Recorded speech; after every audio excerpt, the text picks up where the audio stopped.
Tudo bem com você? Graça e paz. Hoje eu vou continuar com a minha meditação no Evangelho segundo escreveu Mateus. Eu estou meditando no capítulo 25 e este capítulo 25 é uma sequência que faz parte do sermão escatológico de Jesus, quando ele fala da sua vinda, quando ele virá para reinar com o seu povo. O capítulo 25, logo nos primeiros versículos, ele fala da parábola das 10 virgens. A parábola das 10 virgens fala sobre a vigilância com relação ao retorno do Messias, de Jesus.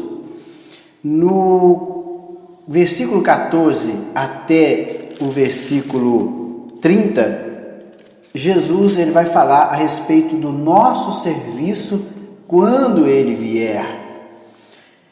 E veja bem que ele começa o seu texto dizendo assim: pois será como o homem. Será o quê?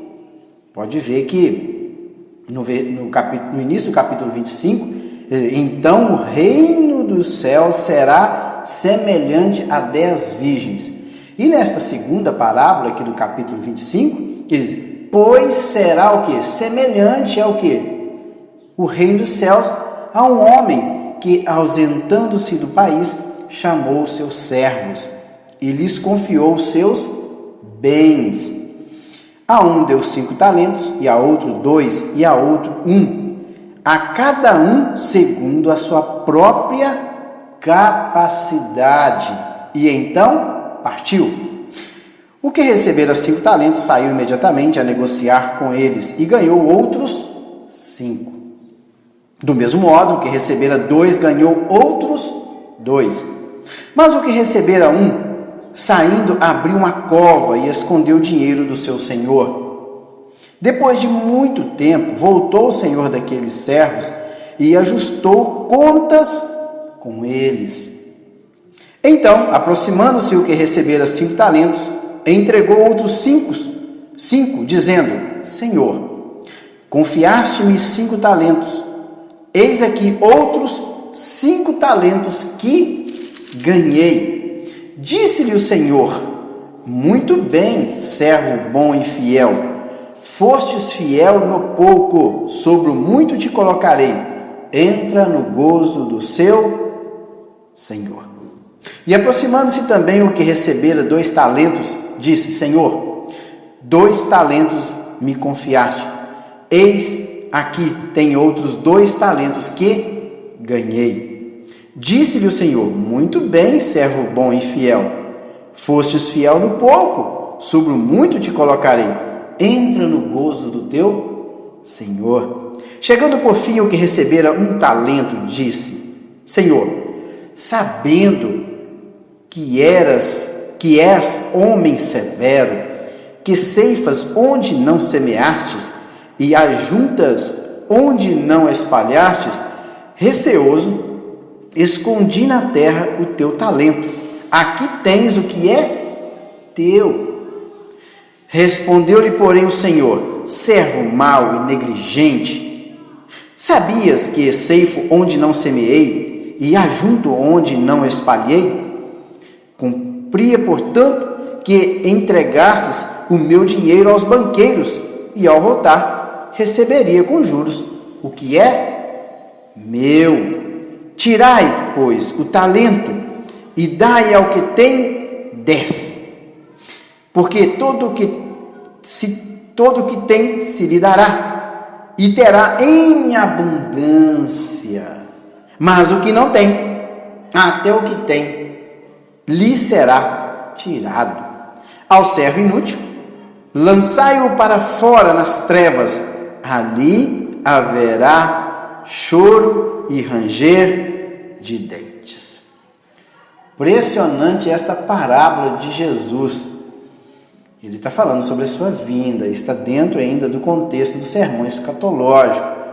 Você pode ver que Jesus ele faz uma série de comparações e também cita parábolas Ele começa com a parábola da figueira, ele faz uma semelhança com os dias de Noé, com o ladrão,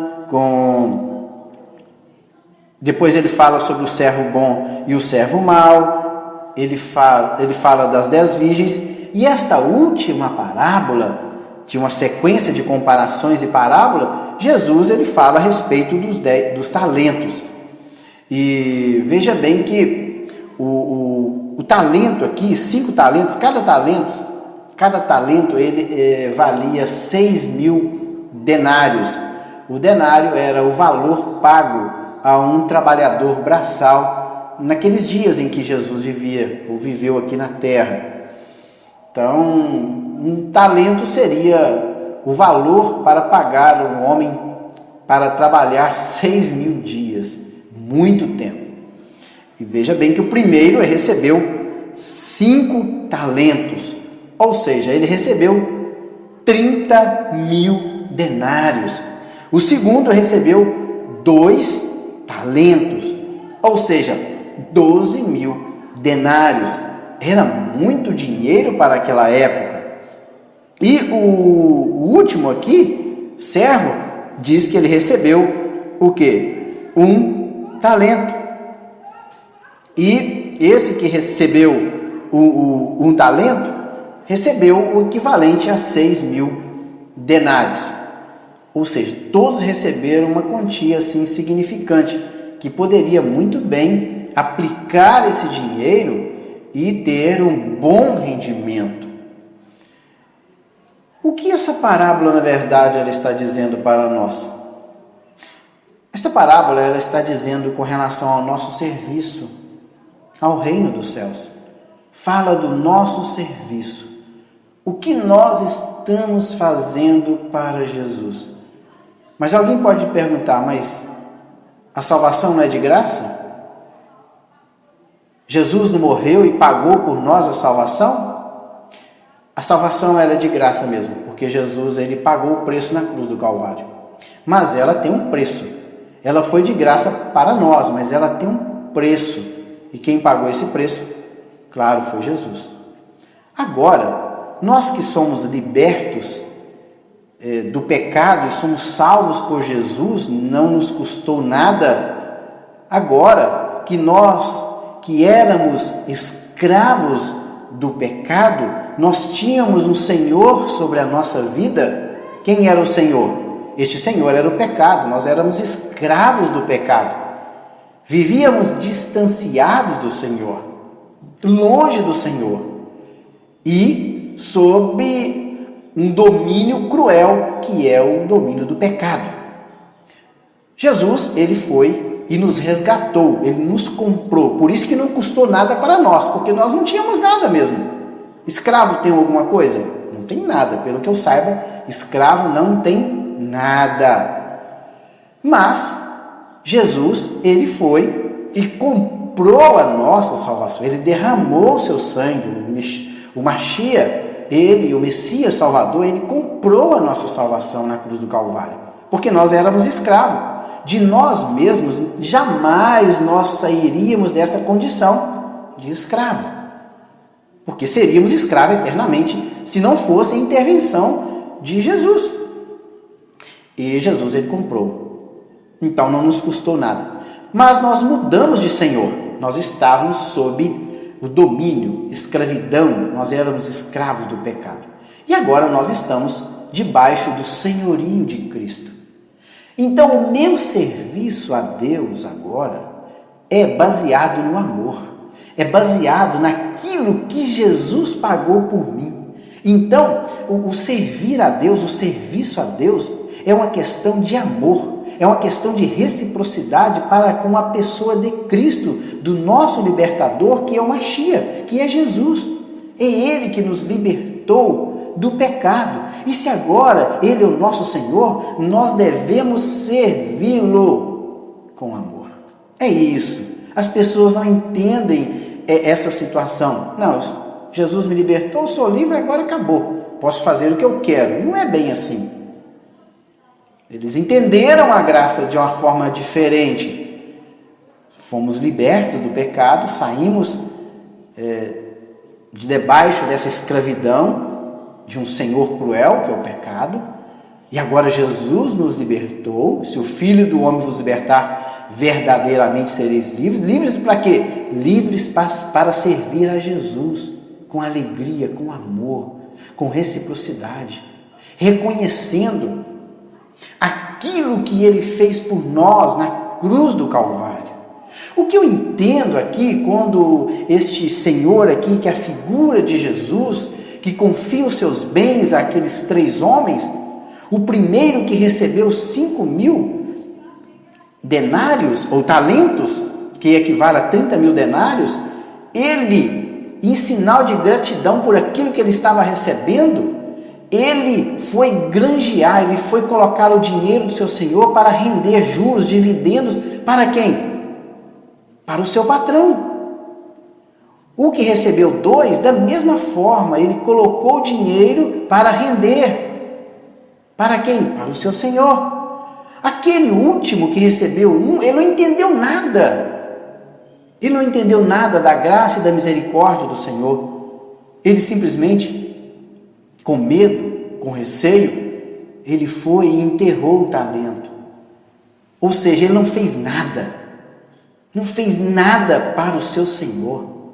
E os outros 2 fizeram. Aqui, nessa parábola, o mérito não está na quantia que eles conseguiram duplicar, mas sim na fidelidade com que eles tiveram para com o seu Senhor, colocando o dinheiro para render.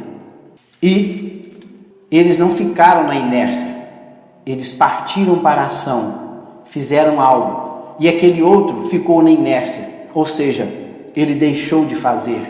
Então não houve mérito para com aquele último servo, mas para os outros 2 servos houve mérito, porque eles reconheceram o que o seu Senhor havia feito por eles, e numa forma de gratidão, eles não poderiam deixar o dinheiro do seu Senhor parado, perdendo valor.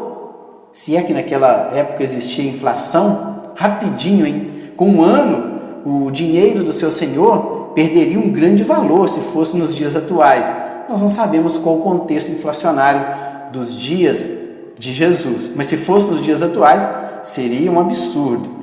Com 1 ano, hoje o Brasil, que está com inflação acima da casa dos 2 dígitos, o dinheiro do seu Senhor teria perdido um grande valor. Mas não sabemos. O fato é que ele não fez nada. Ele deixou de ganhar algo para o seu Senhor. Ou seja, ele não reconheceu aquilo que o seu Senhor tinha feito para com ele. Por isso, se nós entendermos esta parábola com esse ângulo, nós vamos entender o finalzinho dela, que quando o seu Senhor chega e chama um de cada vez para a prestação de contas, ele chama o primeiro e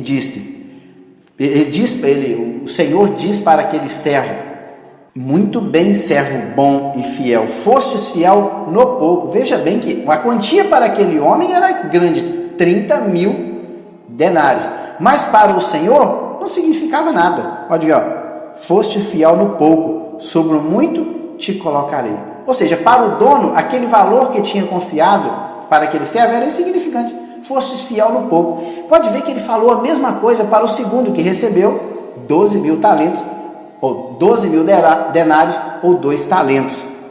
E pode ver aqui, ó: Senhor, 2 talentos me confiaste, aqui tens outro 2 talentos que ganhei. Muito bem, servo bom e fiel, foste fiel no pouco, sobre o muito te colocarei. E o que recebera 1 talento, ele chegou e disse: Senhor, sabendo que és... Olha, ele era sabedor de que o seu Senhor, ele era severo, e que ele era um homem que com certeza exigiria a prestação de contas. E por que ele não fez nada? Porque ele não amava o seu Senhor. Ele não reconheceu aquilo que o seu Senhor fez por ele. Simplesmente assim. Qual o pecado? O pecado da inércia. Ele deixou de fazer. Ele não fez nada. Pode ver que, olha, que ceifas aonde não semeastes e ajunta aonde não espalhastes. Receoso, ou seja, com medo, escondi na terra o teu talento. Aqui tens o que é teu. Respondeu-lhe, porém, o Senhor, servo mau e negligente, sabias que ceifo onde não semeei e ajunto onde não espalhei? Cumpria, portanto, olha, o que cabia a você, sabe o que era? Entregar o meu dinheiro aos banqueiros, para que o meu dinheiro não perdesse valor. E ao voltar, receberia com juros o que é meu. Você tira o talento dele.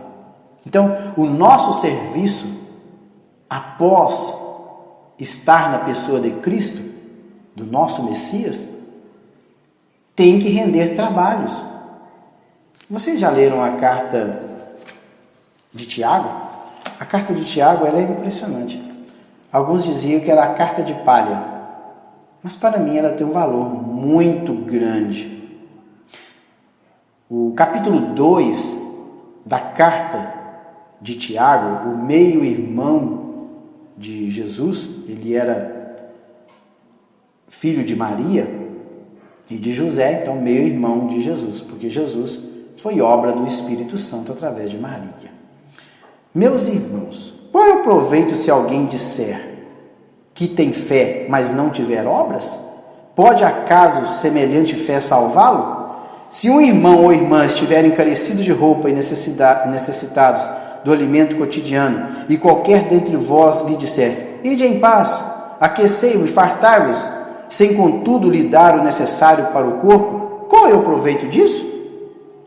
Assim também a fé, se não tiver obras, por si só está morta.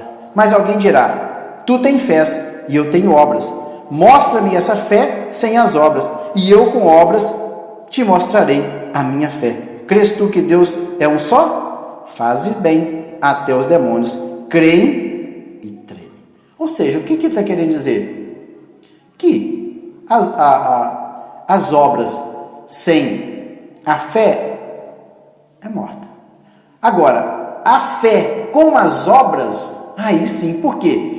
O fato de eu ter crido em Cristo, agora eu tenho Ele no meu coração, os seus preceitos, a sua lei agora está escrita no meu coração, e se ela está escrita no meu coração, e o fato de eu ser salvo e ter o Senhor como supremo da minha vida, como dominador da minha vida, eu passo a produzir obras. Então, a fé é evidenciada na minha vida através do quê? Das minhas obras. Quando eu reconheço aquilo que ele disse aqui, quando o irmão está precisando de alguma coisa, eu executo o quê? As boas obras, eu ajudo o meu irmão, eu faço alguma coisa, e esse ato de fazer algo em decorrência da fé mostra que realmente eu tenho fé no meu coração. Por isso que, agora sim, a fé é evidenciada através das minhas obras. E pode ver que aquele servo, ele foi o quê? Ele não reconheceu aquilo que o seu Senhor fez por ele. E se ele não reconhece aquilo que o seu Senhor fez por ele, ele não é digno de entrar no reino dos céus. Por isso que está aqui, encerrando aí já a meditação, versículo 30, ao servo inútil, lançai-o para fora nas trevas, ali haverá choro e ranger de dentes. Está, portanto, aí a parábola dos talentos, onde fala sobre o nosso serviço para com o reino dos céus. E no próximo vídeo, para encerrar o capítulo 25, eu estarei entrando no grande julgamento. Fiquem com Deus e até o próximo vídeo.